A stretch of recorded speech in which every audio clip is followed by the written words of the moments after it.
Hey guys, happy Tuesday. I have another story time for you about my 9th grade physical, and it does involve my mother.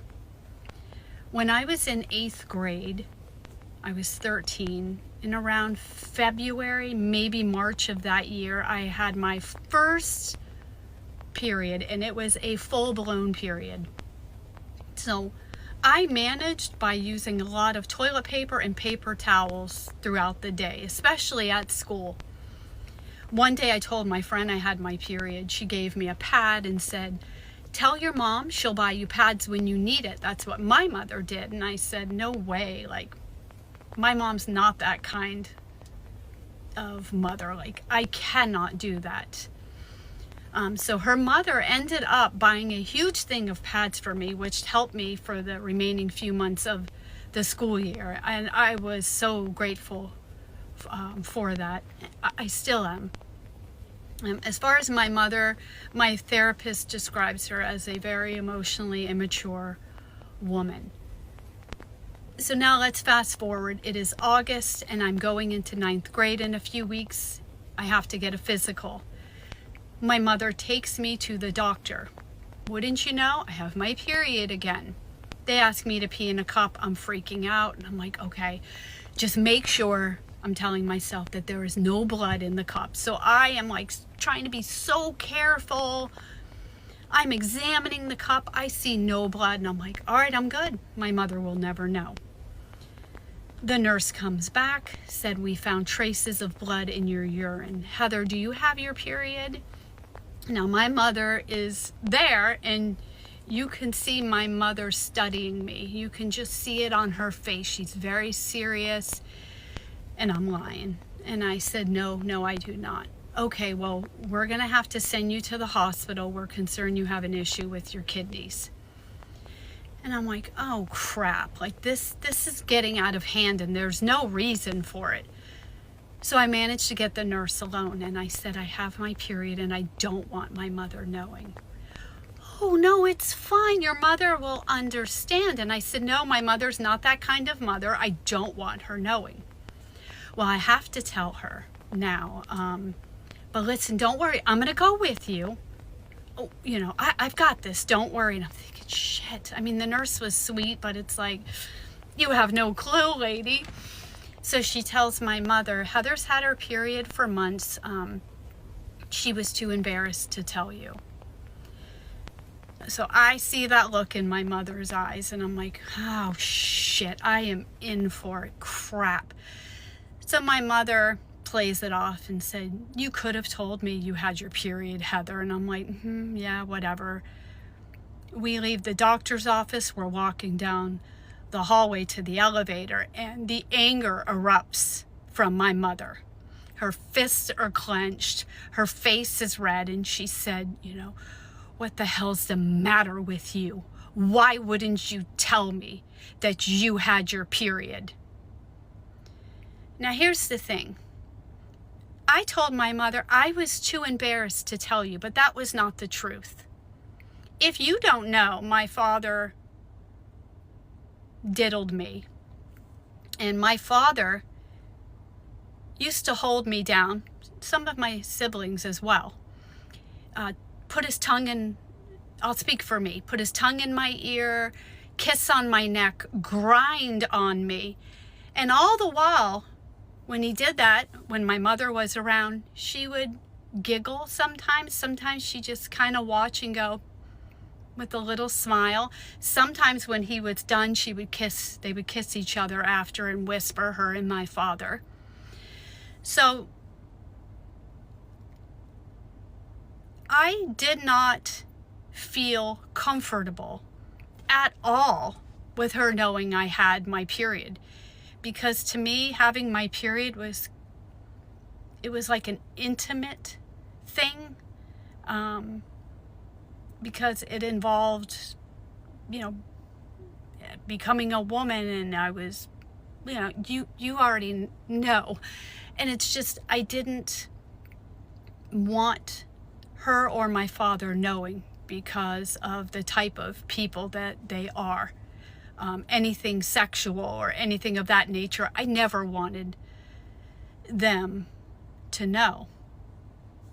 Also, if you have not seen my other video, feel free to go and watch that. I discuss about the one time I was 13, and this incident had happened before I started my period. My father had attempted rape, and I went to my mother literally right after, within minutes, and I told her. And when I tell you, she was the ice queen, she was the ice queen. She did not give, like, she had no fucks to be given. She did not care at all. The message I received from her was, like, don't ever expect any kind of love, sympathy from me, ever. Like, you do not matter. Like, you can watch that video if you'd like, but yes.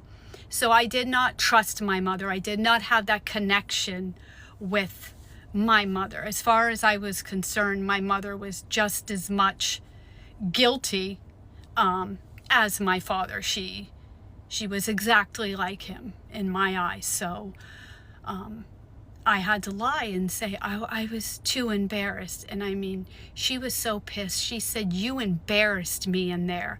They are wondering why you wouldn't tell me you had your period. That's all, you know, she cared about. So we get home and she tells my father the whole incident, and I'm like, damn it, now he knows I have my period. It's creepy. I did not want either one of them knowing because of the type of people that they are.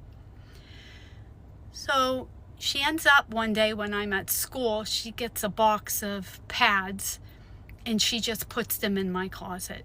And that was it. She never spoke to me about having my period, never said, when you need more, let me know. That was the only box of pads I received from her until I was around, I want to say 16. And then I just started telling her, I need pads, I have my period. Like, something in me changed and I just was like, fuck it. I need pads. And she started buying them. So that was the only time she bought pads for me. She was childish, so she just put them in my closet and she walked away. So for those other years, I was using toilet paper and paper towels at school. Sometimes I would sneak a few pads out of her bathroom if I thought she wouldn't notice. But yeah, that's the story about my 9th grade physical. So I don't know if any of you are there any of you women out there who could not tell your mother because she was emotionally immature as well? Or was it not an issue? Like, I don't think it should be an issue. I think you should be able to go to your mother and tell her. But I'm just curious if any of you were not able to go tell your mother. All right. Thank you for listening to the story time with me, and I will be back again soon. Have a good day. Bye. Thought I was going to be murdered in a store today. I simply went to Dollar General to look for this certain foundation that people have been talking about on TikTok, okay? I go to this Dollar General, and there's 2 women that are working there, and there's only about 2 people in the store. And the area itself isn't the best area, but I've been there many times. I've never had any problems. Anyway, so I'm looking for this foundation, and I couldn't find it. It looked like it was out of stock, but I just wanted to go up to the lady at the front desk and check if this foundation is out of stock, if they have it anywhere else in the store. And she says, oh, you know what? We got new stuff coming in. It might be down in this aisle. She points me towards an aisle. So I go, thank you. Like, I start walking towards this aisle, and then all of a sudden I get this feeling that I'm being watched by someone. I get this, like, badass feeling. And you know, women, our instincts are always right.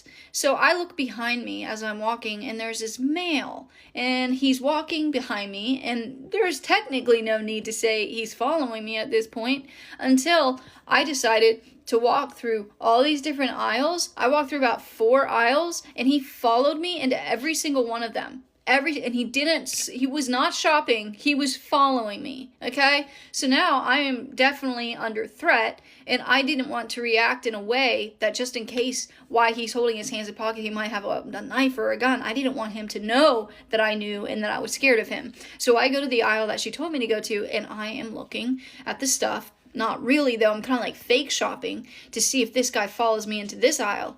Well, what do you know? He kind of walks past this aisle, then he looks over, he sees me, he backs up, comes down this aisle. May I tell you, my heart was through the roof. I was almost shitting myself.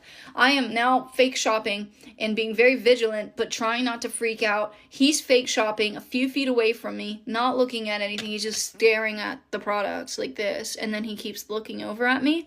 And I know, I'm like, if he has a weapon, I'm fucked. Like, I'm injured. He knows I'm injured. Like, this is going to end so badly. So I kind of turn my back to him, and I'm slowly inching away from him. The more I inch away from him, the closer he gets to me. And now I'm like kind of moving fast. And by the time I look back, this man is right next to me, and he puts his front side against my back side. But he doesn't squeeze me. He doesn't technically like do anything harmful other than the fact that he fucking scared me. He literally came up and put his back or his front against my backside fully. And I push off and I say, "What the fuck? Excuse me?" And he goes, "Oh, honey, I'm so sorry. I'm just grieving right now." That's the only thing he would say.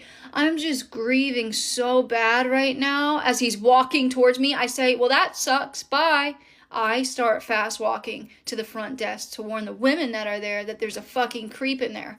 I say, "Guys, there's a man that just touched me, and he's been stalking me, and he's acting really, really weird, saying weird shit." I said, I'm not going to stay in this store any longer, but I want you to know that there's a weird man in here, and he might cause problems for you. She goes, "Oh, thank you so much." She's like, "But that's not going to fly with me, honey." She's like, "You are fine. You go out the store, and I'm going to talk to him."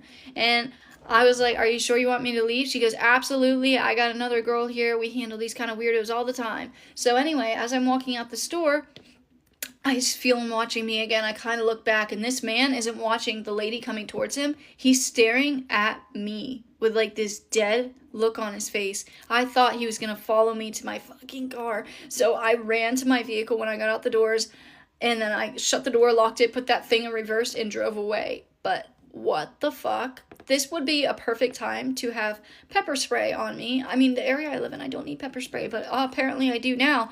I wouldn't have used it. I would have just pulled it out on him after he had touched me and be like, "Get the fuck away from me." But I didn't have any weapons. My arm is in a sling. I just took it out of the sling. Like, I was the most vulnerable person in this situation, and he knew that, and that's why he was being weird with me. I'm 10 times smaller than him. I'm injured. Fucked up. Like, what hell women live through every single day is like insane to me. So last month when the whole Midwest got really bad storms, my mom got this weird phone call that was like, "Hey, this is so-and-so with the blah blah sheriff's department. You were summoned for jury duty and you did not show, so now you're contempt of court, and you will need to go to jail." So my mom starts literally panicking. She's like, "What do I need to do? I'm snowed in my house." She calls my dad. My dad's like, "You're not going anywhere. There's ice all over the ground." And she's telling this other guy, like, I can't leave. And they're saying, "Well, sheriff will come pick you up." Well, my dad gets on the phone at some point and he's like, "She's not fucking leaving this house, and there's nothing you guys can do about it. And when a sheriff actually rolls up, we'll address the situation then." Comes out to find out it's this huge scam. My mom calls our local sheriff's office and they're like, "Please do not respond to any of that. That is not the case for anything." And it ended there. It wasn't that big of a deal. She wasn't scammed out of any money. So fast forward to this week. She gets another call and it's like, "Hey, this is so-and-so." Same voice, same script. "Hey, this is so-and-so with the whatever sheriff's department. You were summoned for jury duty and you did not show up. Now you're contempt of court." And my mom was like, I let him go on with the spiel. I knew it was a scam. She said she then interrupted him and was like, "Hey, sir, I think you forgot to remove me from your mailing list. You already tried getting me with this." And she said his tone went from very professional to, shut the fuck up, bitch, you talk too much, and then hung up the phone. So this is your warning that if you get a call from your local sheriff's department saying that you're contempt of court because you missed a jury duty summons, call your local sheriff's department and confirm with them, because it's probably a scam. I don't know how the scam works out. I don't know how they get money. I don't know if they were going to kidnap her when she showed up to the jailhouse. Like, I don't really know what the plan was, but either you tell them it's a scam so you can get a kick out of their response, or you just hang up. Guys, I went on another diabolical first date. Is it kind of bad that now when I go on first dates, I don't get like too angry about it? I'm just like, oh, this is gonna make a good story time. God, I'm becoming such an influencer. Guys, I hope y'all don't mind if I become just a massive influencer on everybody. So this happened more recently than I care to say. But when I got ghosted very recently, I did the mandatory posting a hot picture on your story because you want him to see what he's missing. Even though he knows what you look like, he just doesn't give a fuck about you. Anyway, I did this cute little selfie vibe, and this really hot guy liked my story, who I'd met at the pub like fairly recently. And I was like, you know what? He's been liking my stories for like a little bit now. I am going to message him. I'm gonna be the alpha male in this situation. I'm going to message him first. I did a little flirty. When are you gonna message me? When are you just gonna stop liking my stories and message me? Oh my god, that's so cringe. I also got told by my friend's boyfriend that if a guy is liking your story, it probably means that he's liking every single girl's story in his like story loop. He's doing the rounds, he's liking every single one. Also, I don't know if you just heard me hit my elbow right now, but it was very painful. Anywho, I did not know this, so I messaged him my cringy little message, and he replies and he's like, oh, well, I was actually planning on messaging you, and do you want to go for drinks? And I was like, you know what? I've got nothing to fucking lose at this point. I've been ghosted, I've been humiliated. I am going on a fucking date. Maybe this time it's gonna be different, I thought. Maybe this time I'm actually gonna meet someone that I really get along with, even though he probably likes every single girl's story. And maybe, just maybe, he will actually be the one for me. So we arranged to meet at this pub, and you know, the plans are in the works. I get the mandatory first date dread, but I soldier on, and I'm like, you know what? I'm gonna have fun tonight. I refuse not to have fun tonight. I meet him at a pub near Central, and he comes over. He looks really hot, but then he starts speaking. And you know when you're like on a first date and you instantly are like, I don't fucking like this guy. I don't fucking like this guy. Giving me the most major ick straight away, because he starts talking about like dick size and fucking and sex and all that stuff. And I am a prude at the best of times. I do not really deal with like a sex chat well, even like with my friends. Like I cannot really talk about sex. It makes me feel very uncomfortable. Let alone some guy I've met for 5 seconds at this point. And I went to the bathroom because I was like, I need a breather. I go to the bathroom and text my friend and I'm like, this is diabolical. And she was like, Meg, you need to stick it out for like 5 seconds at least. You need to be there at least half an hour before you can make a decision on whether you like him or not. I agree. And we sit down in the pub and we start talking. And he, right off the bat, was like, I went into psychosis when I was 16. Whoa. Nice to meet you properly, I guess. He also is just talking a lot about how he has no friends, which...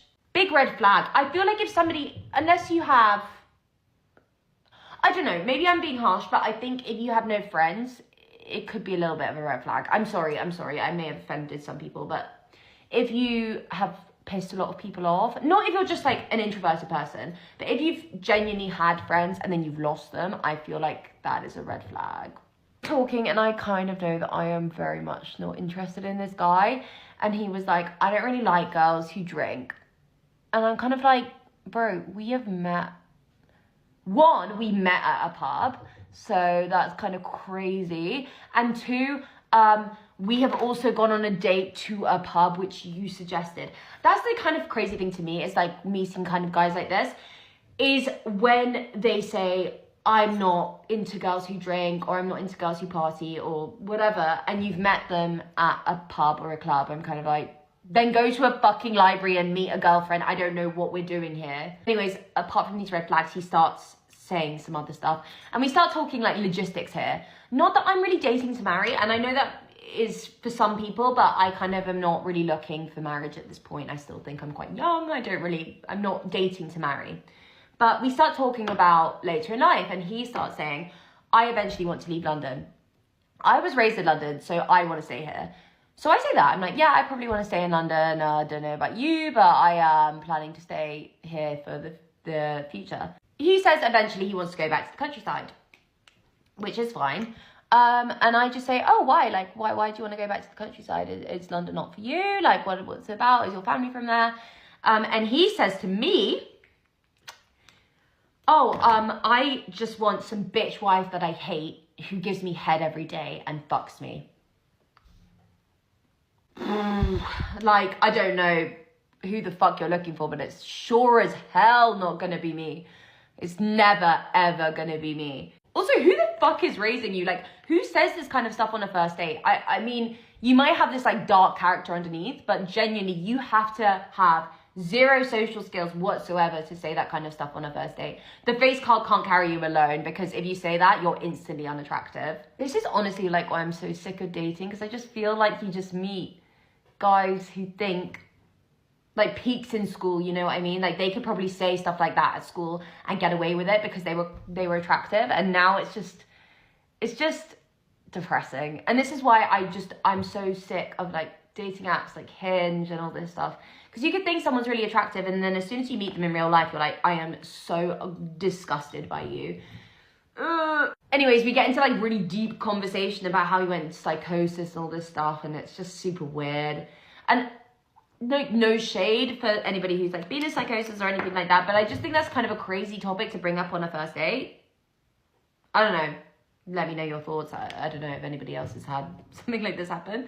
Anyways, I'm like, okay, let's wrap this up. I'm not really feeling this. And he is like, leans in for a kiss, and I'm just like, yeah, stay the fuck away from me. I am just like, okay, I'm gonna just get on the tube and go home. This has been an absolute waste of time. Again, I want to contact my situationship who ghosted me. This is making me miss him more. We leave the pub, and then he just like, he's like, can I walk you to the tube? Which is, I guess, gentlemanly, but after everything he said, it's kind of a bit, it's kind of lost its charm, you know what I mean? And then he goes, oh, can we hold hands? No, we absolutely cannot hold hands. And this is another thing. How can you say all this mad shit and just think that the date went well? Anyways, the date ends, and I just went home. I texted my friend, and I was like, yeah, that was shit. No. Then he texts me the next day being like, hey, I think that went really well. Sorry, can we pinpoint which part went well? Because I stayed for 2 hours and went home pretty swiftly, and you made really weird sexual comments basically the whole time. So which part for you do you think went well? But this is kind of why I am just so sick of, like, dating in general, because I just feel like people just don't know how to act anymore. That's my personal opinion. I have a sister that has been missing for 18 years. TikTok is good for exposure and everything else, so I'm really hoping that you guys can use it for the greater good. You can look her name up on Google or any search platform, and you will find a whole bunch of articles about my sister.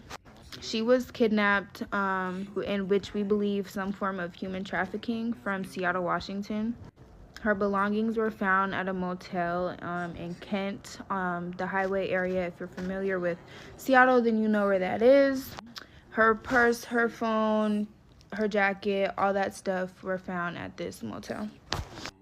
When we contacted police enforcement, we were told that my sister was just a runaway and she would be home and she's probably with a friend, etc., etc.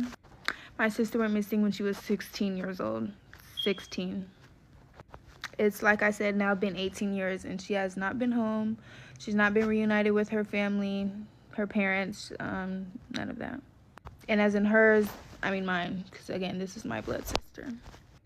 My parents have paid for countless amount of private investigators. My dad has been in the streets of where she went missing from himself in search to find anything to help to guide us to where she might be. And it's been nothing, you guys. Like, it's literally been 18 years. So I'm getting on here to not only tell her story, but literally like spread awareness. Like, first of all, we understand the police suck when it comes to black people in general. So the fact that we have so many missing women and just missing people in general in the black community, like, is fucking terrible, and the police do not do a damn thing about it. I really want y'all to sink in. Imagine your sister that's probably right next to you while you're watching this. Imagine she goes missing. You guys are supposed to meet to go shopping and you don't see her ever again. Nobody, no closure on, oh, she's here, there, any, nothing. Missing in thin air, like disappeared. So I'm gonna continue to tell her story on here. I don't care who listens. I really appreciate who does. But TikTok is way too big of a platform to not engage, for you guys to engage on sharing my sister's story. So a repost, anything is appreciated. Danica Childs, please go look her up, keep her name alive, and continue to watch these videos. Do my makeup with me while I tell you all the terrible things that my ex did, but I still stayed with them. And I just want to start this video off by saying that the boyfriend I have now is amazing and I love him and I couldn't ask for anything better, and I'm really happy that I got out of those situations and that he helped me move on from them. I just got a new eyebrow pencil. It's brown. Doesn't match my hair color at all, but you know what? I don't really care. So this first ex of mine, I met him at my old school in middle school. This was when masks were a big thing because of COVID or whatever, and first of all, I just want to say he low-key mask fished me because I thought he was more attractive than he was underneath the mask. You can get offended by that if you want to, but like genuinely, this guy was chopped. And if you're seeing this, I don't care. You suck. And I really liked him for a super long time, and so eventually he dates my friend. And while he was dating my friend, we lived in the same neighborhood, and he wanted to go on a walk with me because I wasn't really a good friend back then, I'm not gonna lie. I was texting him and I told him that I loved him or something, and he was like, I love you too, let's go on a walk and talk about it. So stupidly, I went on a walk with him, and this is where he kisses me, like, unconsensually. Like, I'm being so for real, I did not want to kiss him because he was dating my friend. I was trying to push him off, and he kept trying to kiss me anyway. And, like, he did kiss me, and yeah. And keep in mind, this is before I ever even dated him. Time goes on, I don't even know how much anymore because this was so long ago. But I guess they break up, and we end up dating. Also, I was such a bad friend back then. If any of you guys are seeing this from this time, I'm really sorry I was a bad friend for this. Like, what the heck? But also, like, low-key, so were you guys because you knew I liked him, and yeah. So after we start dating, everything is, like, fine, I guess. Like, we never went on actual dates. I mean, I was 15, like, neither of us had a car, and we were both, like, always at school.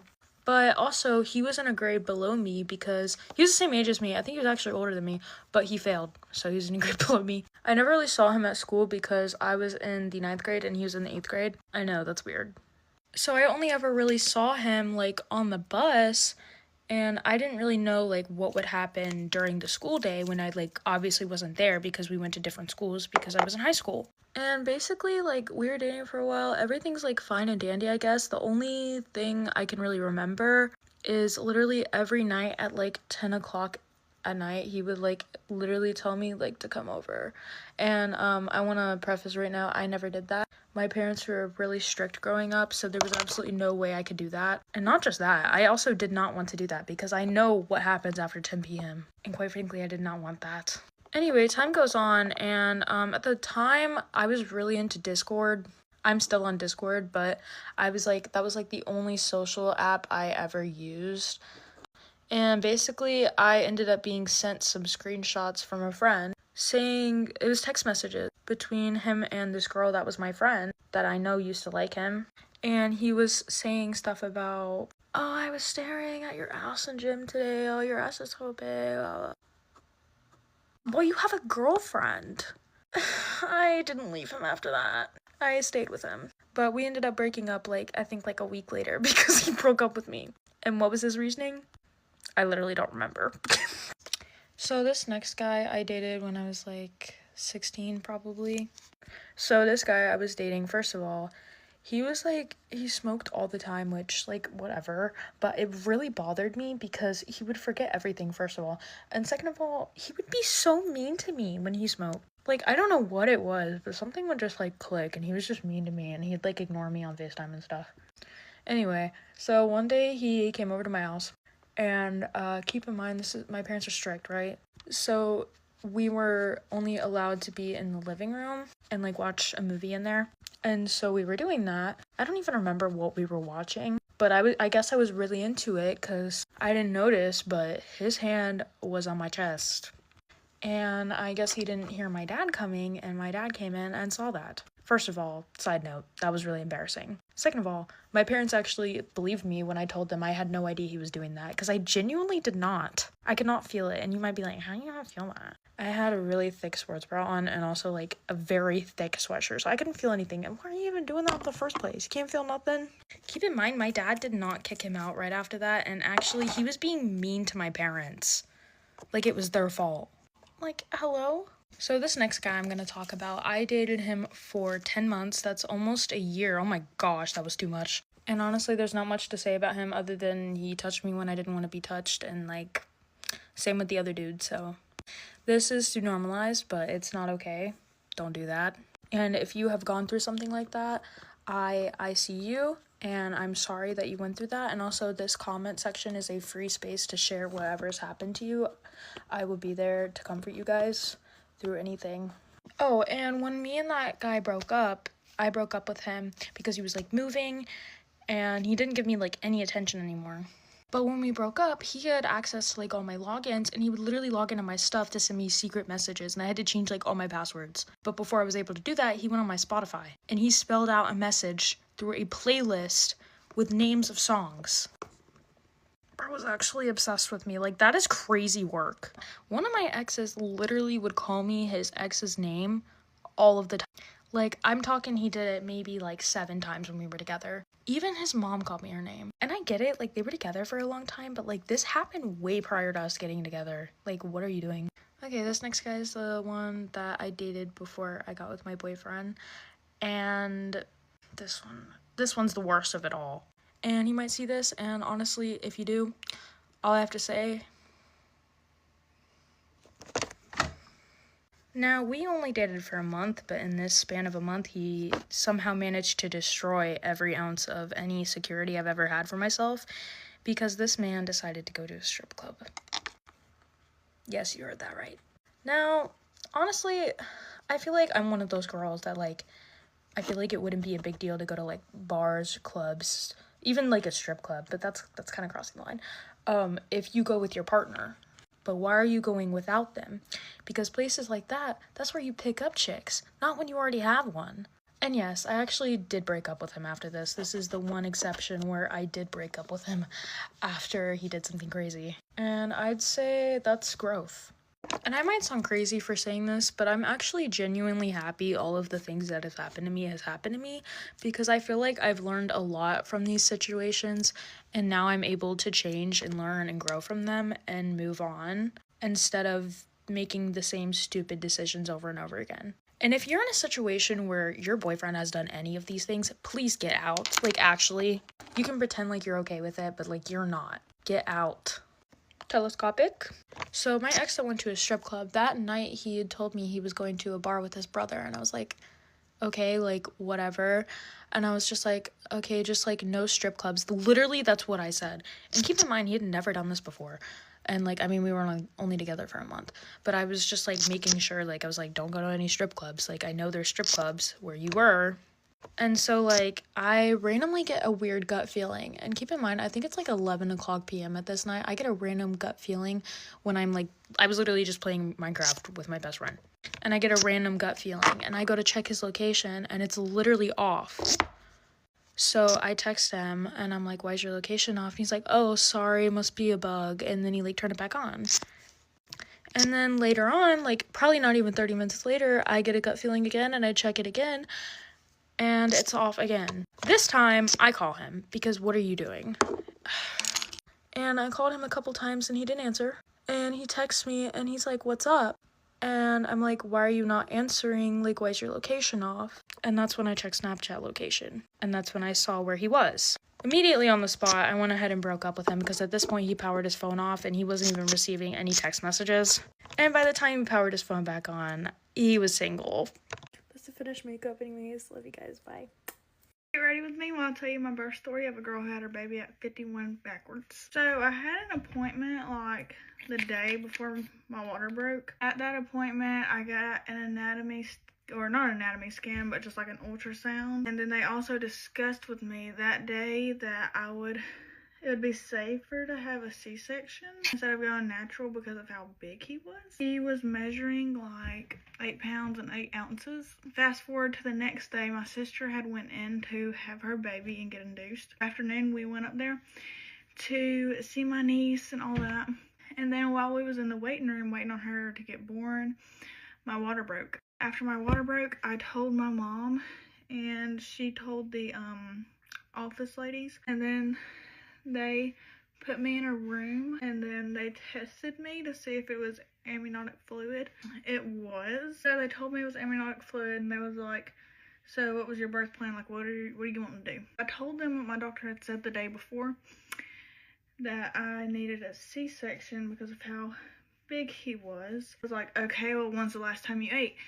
And I had ate right before I went to the hospital because I didn't know that my freaking water was going to break that day. I had to wait like 5 hours before I could actually get my C-section, that I'd be having a baby that day. Before the 5 hours is up, and they come in, they start like doing IVs, or they might have done those before, I don't remember, but they gave me this medicine I had to take, and it was nasty. It made me so nauseous.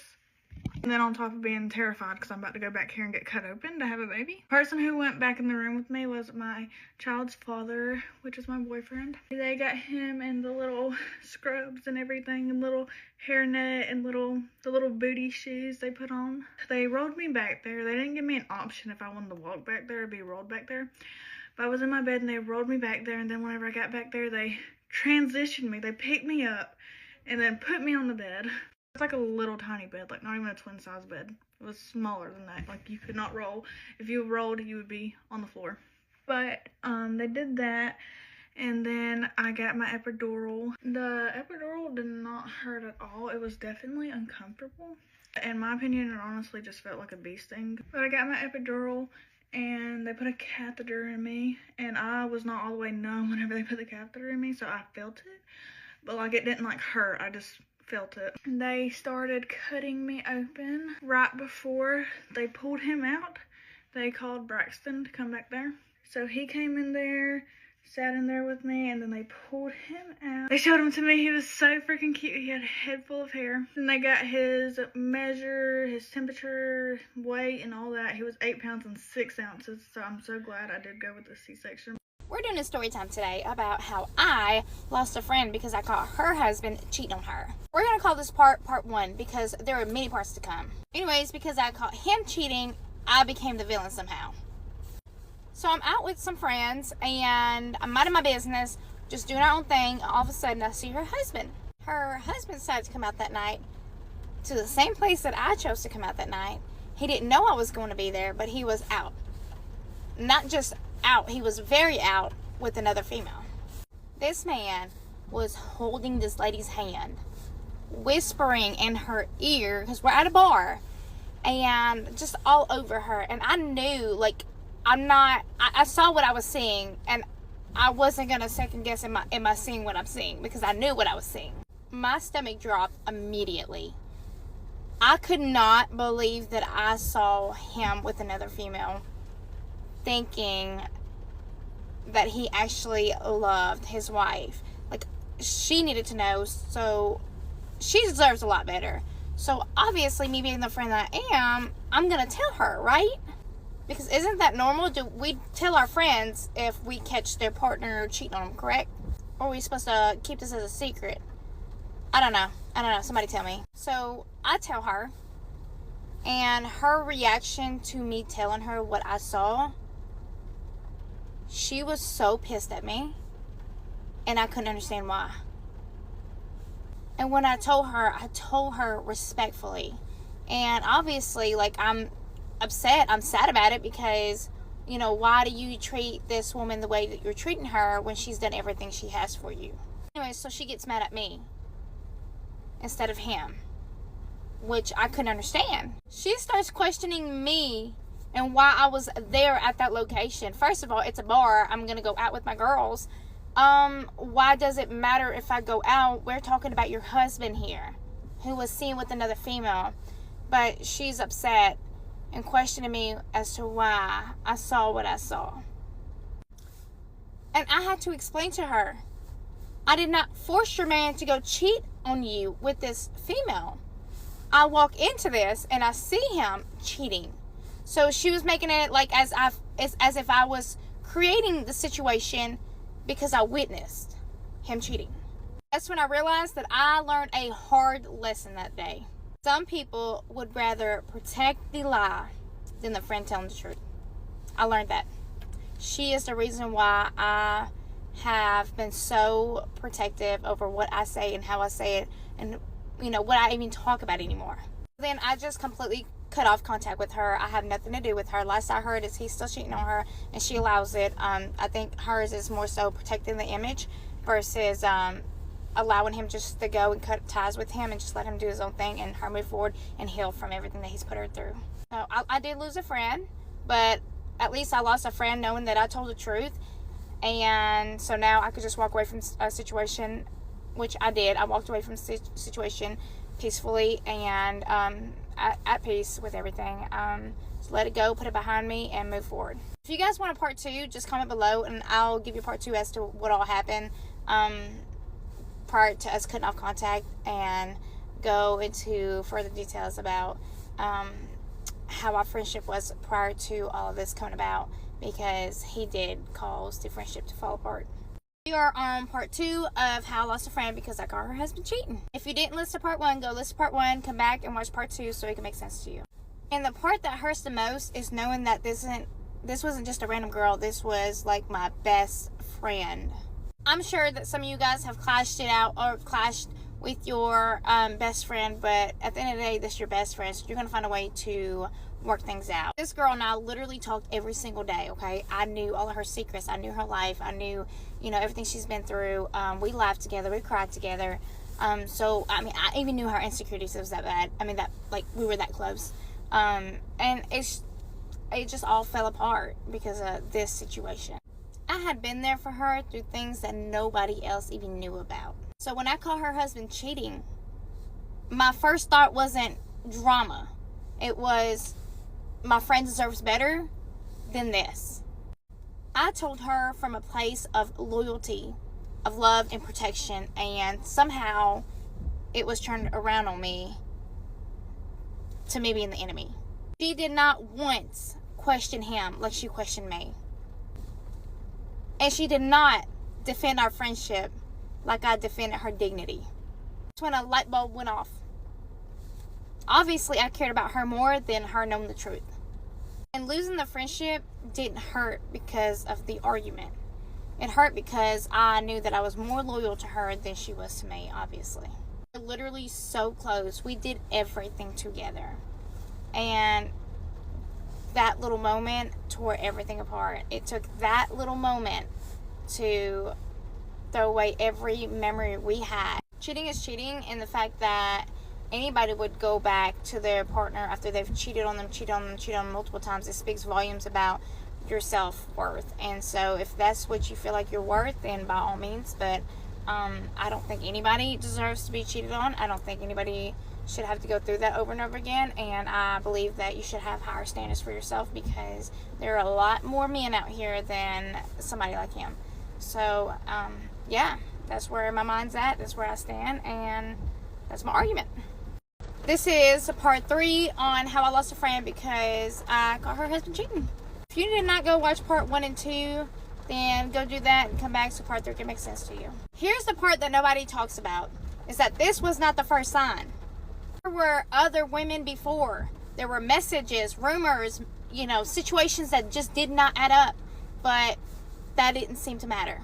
Because it was people that she did not know, women that she did not know, it was easier to ignore.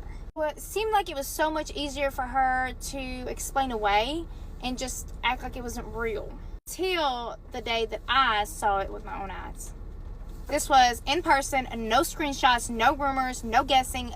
This was actually me physically seeing what I saw. I suddenly it wasn't something that was distant anymore. It was real. It was a place, it was a face, it was a moment. Like, there was actual physical evidence. I truly believe that that is why she was so mad at me. Because I didn't just bring her a possibly. I brought her the truth. I brought her facts. I brought her evidence. I brought her something that she could not mentally set aside anymore. She couldn't push it aside and act like it never happened. And because of that, it was too much for her to handle. And instead of being mad at the pattern, because this is what he does, she gets mad at the proof. Because proof forces decisions, and she did not like that. And she was not ready to make that decision. So it clearly put her in a bad headspace, and threw our friendship away. You know, there's a saying that says, I want to say it goes like, sometimes people do not ignore the red flag, but they hope nobody confirms them, and this is just that. This is that situation. Anyways, no harsh feelings, no, wishing anything bad upon her. Just good luck with your future, and, yeah, good luck. Just a cool, chill beer girl. You're not cool. Just a chill beer girl. Hey guys, I'm walking my dogs, but I have another story time for you guys. By the way, I'll be inside soon, so there's gonna be 2 different settings. Okay, so basically this is about like an ex-best friend, technically. So yeah. Okay, so basically we're gonna call this girl probably Katie. Okay. And her mom had the same name as me, so if you guys know what my name is, well, it's also in my bio, but that's her name. I was really close friends with this girl since 5th grade, and it was over the summer of 6th grade, and me and her were hanging out for a week straight. She never left my house until the week was over, and she had gymnastics practice, and we were just hanging out and everything. And then when she went to gymnastics, I went to go hang out with some other friends. Okay, I'm inside now. Okay, like I was saying, I was hanging out with some other friends while she was at gymnastics, because like we were hanging out for a week straight. I wanted to hang out with some different people, because people get annoyed of some people when they're hanging out with them a lot. Okay, so I was hanging out with one of my best friends and my now ex, and her boyfriend. We're gonna name my best friend Taylor, my ex, I don't know, Max, and her boyfriend Olaf. I don't know. So we were all hanging out at this park in our town, and it was around that time where Katie's like gymnastics was over. Okay? And it was Katie's mom who was the one to text me asking if I wanted to go to Wild Ways with them. And I texted her back and saying, I'm with other friends today, let's try a different day. I thought this was a coincidental thing to happen. I don't know if it is or not. I can't say, but I thought it was some coincidental thing to happen, but they drove by. And me knowing them, and like, she's my best friend at the time, I'm like, oh my gosh, I gotta go and run and say hi. So I ditched my friends right then and there, because like they're technically friends with them, like Taylor was friends with them and everything, but I go chase after the car to say hi, like, oh my gosh. They see me, they slow down and everything. I get to the car window, and I see Katie in the back seat bawling her eyes out, and her mom is in the front seat screaming at me. She's yelling at me that they're gonna move to Arizona, that I should have hung out with Katie other than my other friends. It's like, I start crying, because I hate being yelled at, okay? Right? Katie's mom was continuing to yell at me, but starts saying, go ask them if Katie can hang out with you guys. And I didn't want to get yelled at anymore, so I was like, okay, I'll go ask. I walk over, or like, not really walk, I was like running over, because I was like scared, but I ran over, I asked them, hey, can Katie come hang out with us? Everyone says yes, and I tell them like what's happening and that she was yelling at me and everything. I start to go back over to the car, but they start driving away. So I'm like, what the heck? I am still crying at this time, by the way. And so at this time, I was so embarrassed because, like, it was a 6th grade boyfriend at the time. And crying in front of him was the most embarrassing thing ever. But yeah. Okay, anyway. But everyone starts cheering me up and everything. And then I get a text from Katie's mom. Katie's mom is basically yelling at me in text, like, with all caps and everything. And she's like, we're moving to Arizona in the next day or so. You'll never see Katie again. And just, like, blowing me off and everything. It's just like, so once again, I'm crying and everything. Everything's going on once again. But I'm trying to, like, cool the situation down. I'm trying to be like, you should have asked me before I started hanging out with my other friends and told me we were going to go to Wild Waves another time. You never told me that you were moving. Like, never once did they mention that they were moving ever. And it's like, what? Like, why didn't you tell me this before so I can, like, spend more time with you? Like, I spent a week with you. Anyway, everyone calms me down and everything again, and we're on the way back home, but then everyone asks if we can go to the pool in our town. I call my mom and ask. She says no. She's like, you need to come home. And I was trying to explain to her of, like, the stuff that was going on and everything. And she said, no, you need to come home. So Taylor's mom drops me off because Taylor's mom is awesome. So we first drop off Max and then we drop off me and then whatever else happened. I get home. I'm explaining everything to my mom. And so my mom tries calling Katie's mom. Katie's mom does not answer. We have, like, this little trailer area in my neighborhood where people can put, like, trailers in there and just stuff in, like, a little place where it can't get stolen. I'm outside talking to my mom about this, just on the back of the tailgate. So my mom sees Katie's mom over there because our house is, like, really close to it. And so my mom yells over to Katie's mom saying, we need to talk. I'm still sitting on the tailgate because I was not going over there. So at first, Katie's mom was like, no, we're not talking about this right now. We can talk about it a different time or whatever. And my mom was like, no, we need to talk now. So my mom was like telling her, you cannot yell at my daughter. If you have a problem with my kids, because I also have a sister that was somewhat friends with Katie. If you have a problem with my kids, you can talk to me, not yell at my kids. And Katie's mom, of what my mom was saying, was just like, okay, and just not saying anything else besides that. So my mom comes back, tells me everything of what they were saying and everything. At this point, me and Katie are not friends anymore. A few months go by, we're still not friends, but I start getting no caller ID calls, and it's just like, where are these coming from? I keep getting these calls for about a month and a half, and it was getting really annoying. They're starting to call me in the middle of the night and just, like, really late at night. Like, I'm trying to sleep. Hello? It finally gets to a point where I'm telling him on the phone, I finally found out it was Katie's brother. We're gonna call her brother Kevin, okay?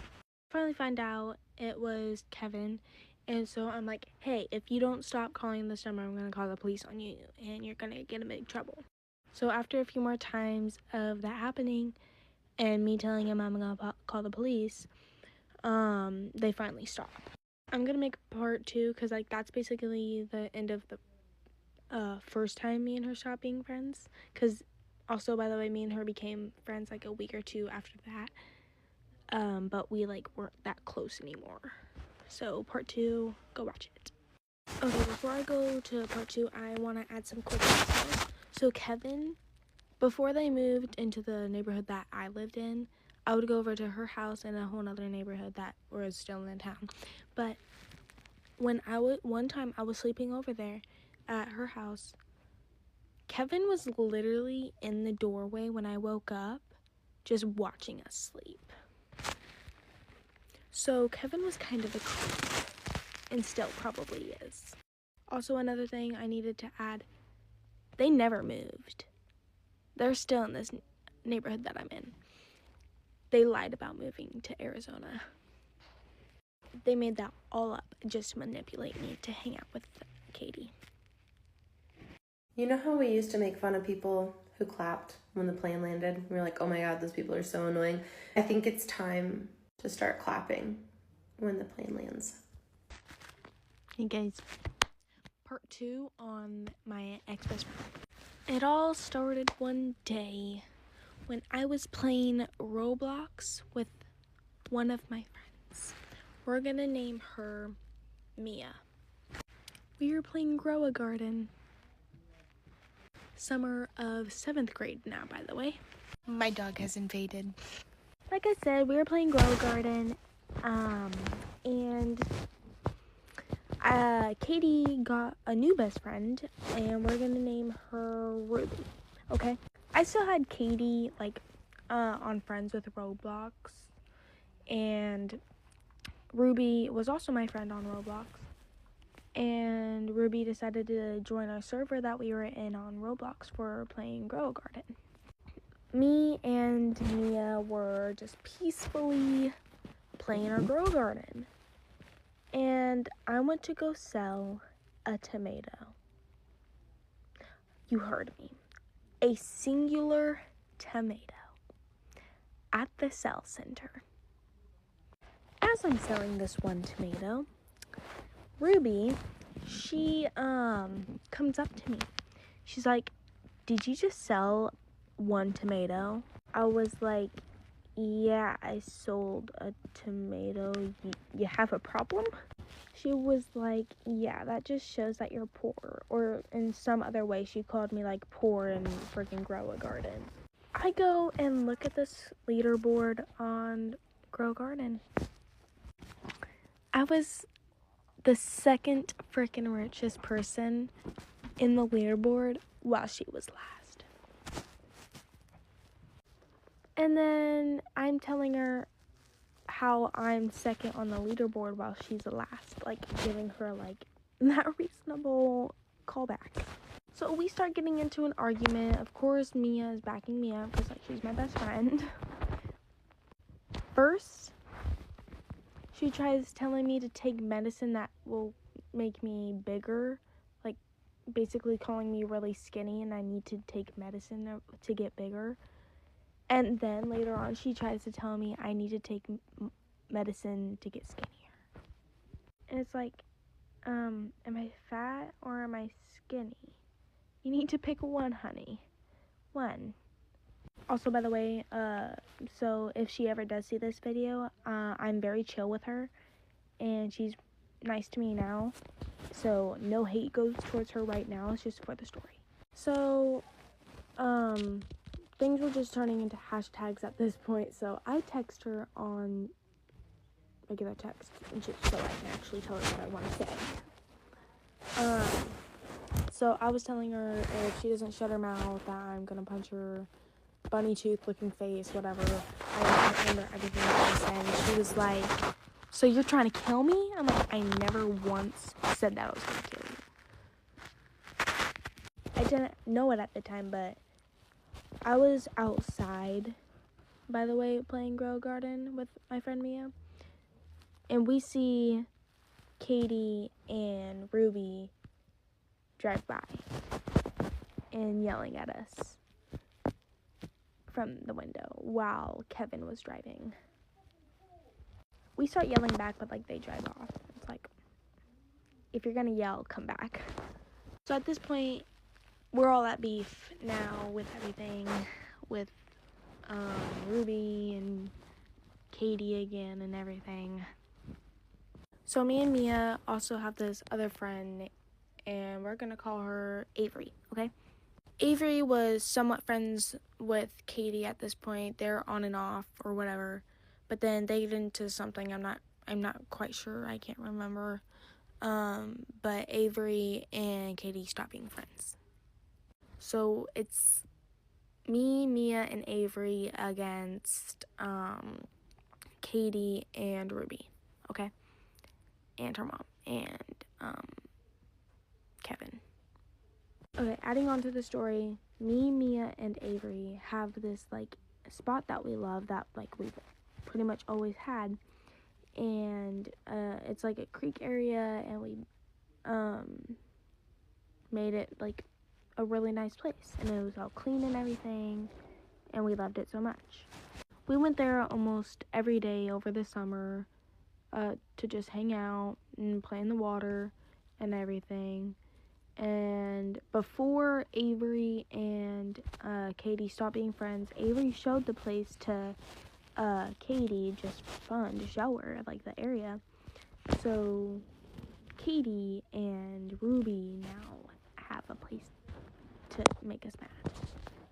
So one time we were going by and to the creek area where we hang out, and we see Katie and Ruby and Katie's mom. Katie's mom had their dog, and I had my dog. Not the dog you guys saw earlier, it was a smaller white dog. I had my dog, and I didn't know if that dog was like their dog. I didn't know if that dog was like nice to other dogs. So I was like, okay, because while they were leaving, we were going. While Katie's mom is coming towards us while we're walking, I have to pick up my dog, because of course I don't know if that dog is nice or not to other dogs. I pick up my dog, and Katie's mom is just letting the dog come towards us. I'm like, please get your dog away from me, in the most calmest voice ever. I'm like, can you get your dog away from me? And she doesn't. She lets him go closer. I'm like, can you please take your dog away from me? They finally walk away, and they're leaving.